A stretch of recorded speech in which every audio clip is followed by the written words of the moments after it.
Hello students, let's learn 11th Psychology, chapter number 1, Story of Psychology.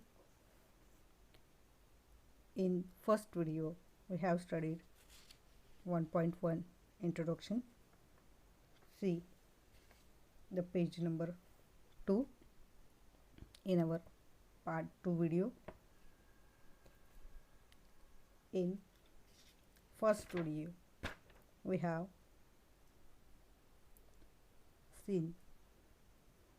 studied when we open daily newspaper or watch news on TV, we see the different aspect of human behavior, and some examples are given in following picture.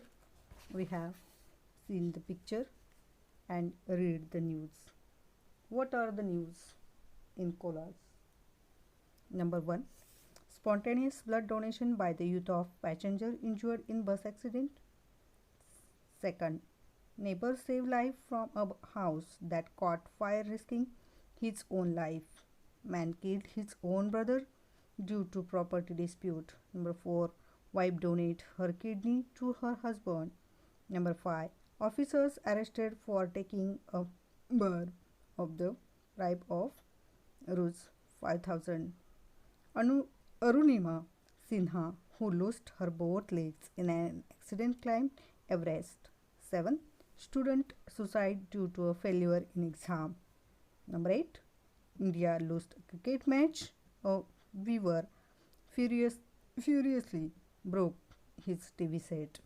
Number 9, France won the Football World Cup. Citizens celebrated whole night. See the activity.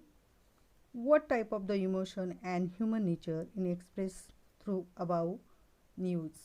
वरील बातम्यांमध्ये कोणत्या प्रकारच्या भावना व वर्तन दिसून येते?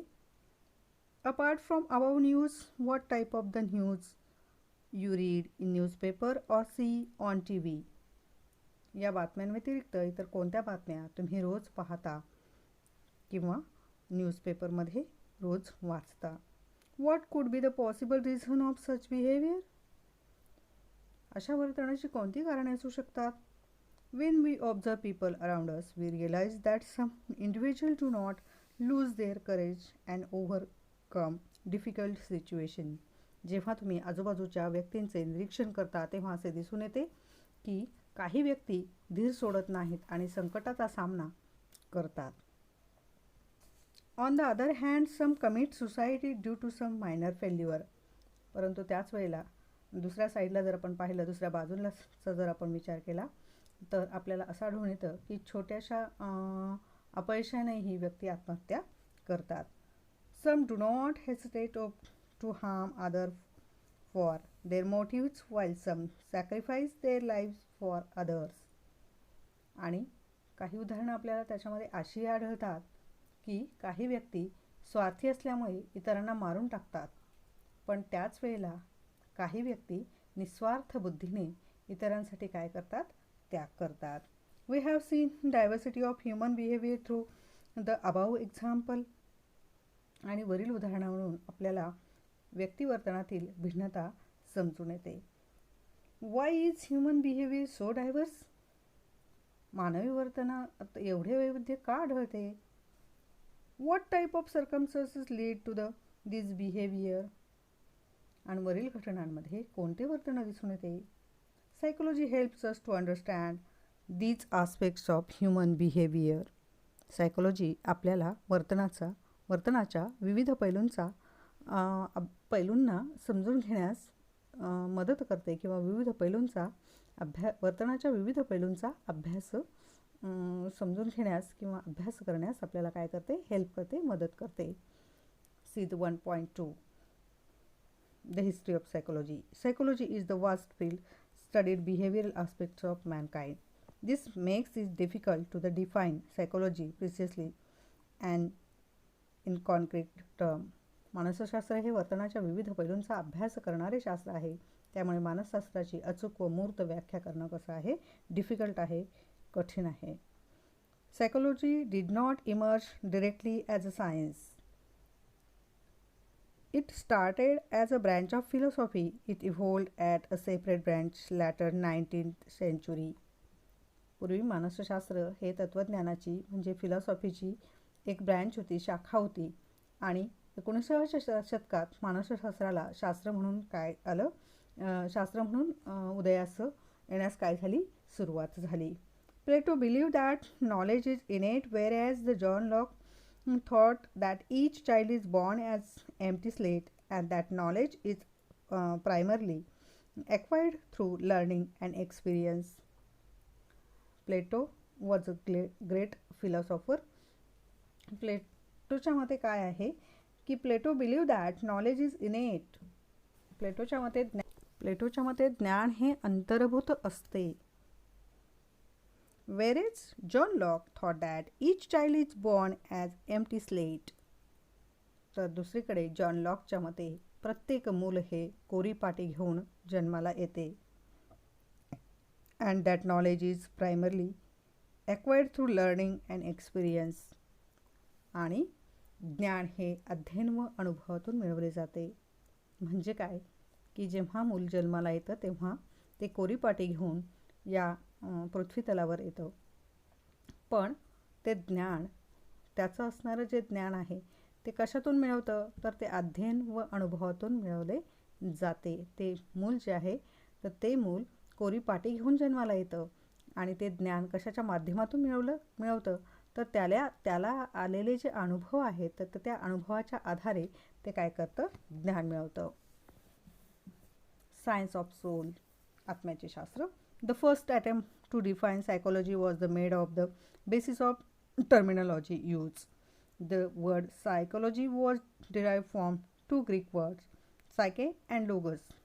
पूर्वी संज्ञेच्या आधारे मानसशास्त्राची व्याख्या बनवण्याचा खूप प्रयत्न करण्यात आला. पण सायकोलॉजी हा जो शब्द आहे तो 2 ग्रीक शब्दांपासून तयार झालेला आहे. आणि सायके म्हणजे आत्मा आणि लोगस म्हणजे शास्त्र किंवा ज्ञानाची शाखा असा त्याचा उल्लेख केला जातो. Thus psychology was the meant to be a science or branches of knowledge that deals with soul or mind. त्यामुळे मानसशास्त्राचा अर्थ आत्म्याचा अभ्यास करणारे शास्त्र असा काय झालाय, तयार झाला. But later psychologists were not satisfied with this definition. परंतु या व्याख्यामुळे मानसशास्त्रज्ञ काय नव्हते, सॅटिस्फाईड नव्हते, समाधानी नव्हते. To them, soul was difficult to study as it could neither be visualized nor could be described in the concrete term. आणि ते का समाधानी नव्हते तर कारण आत्मा पाहता येत नाही आणि ती मूर्त संकल्पना नाही. संकल्पना नाही म्हणजे कशी आहे, अमूर्त आहे. Both soul and mind are abstract concepts. Rational science establishes their fact from observation and experimentation. आत्मा